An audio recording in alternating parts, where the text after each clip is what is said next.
rededicating a building in memory of a former city commissioner who advocated the airport and unfortunately died in office. In a few minutes, we're going to start the ceremony by traditional ribbon cutting.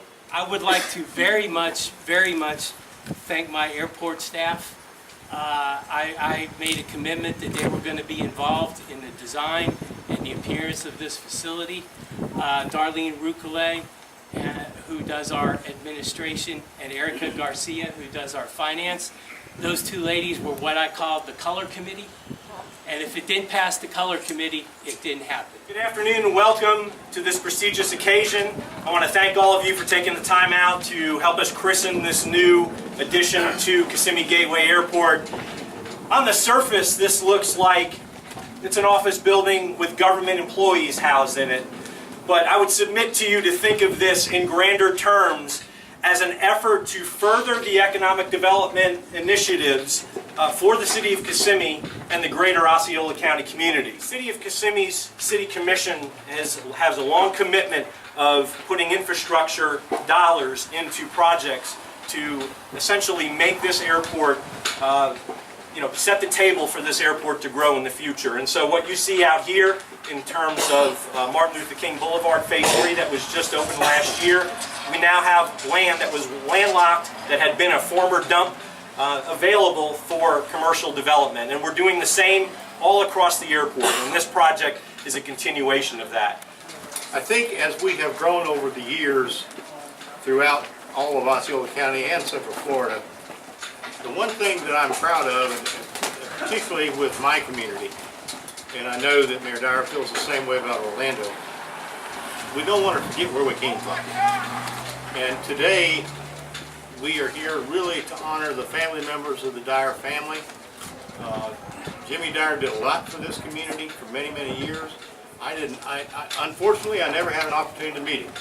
I did spend some money in his place of business, but that was back in the early 70s. But to me, that's what we all need to be about. Let's move forward together, but let's don't forget about where we came from. With that long speech, Mayor Dyer, would you care to join me, sir?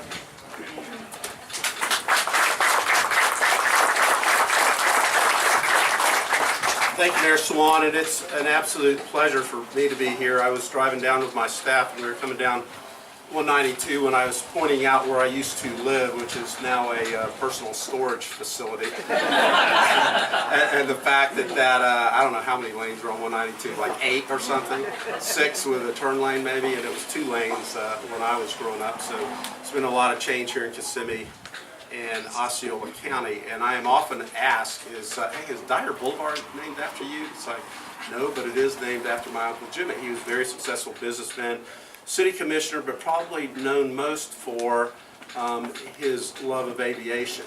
And he was instrumental in having the Florida State Air Flare here in Kissimmee for many years, and Blue Angels flew here, I guess, just about every year. And I thought it would be more appropriate if, rather than me give a long talk, and Mayor Swan, it's not really long, but a short talk about my Uncle Jimmy's life, that I might call him one of the girls. So, Christy, would you come up and share a little bit about your dad?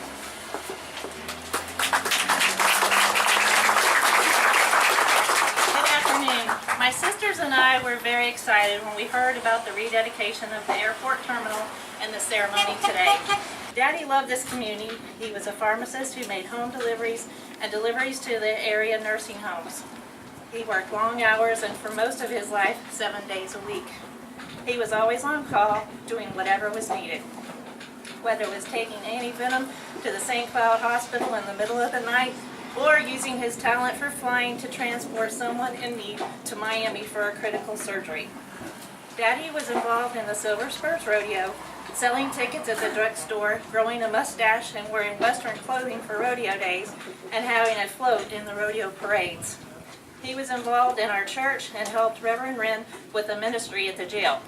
He served his community as a city commissioner until his death in 1977. He was involved with Rotary and supported the foreign exchange student program, but flying was his passion. He served as chairman of the Florida State Air Fair. Kissimmee was host to the Blue Angels, the Thunderbirds, the Golden Knights, the Red Devils, and the Christian Eagles, and Daddy loved every minute of it.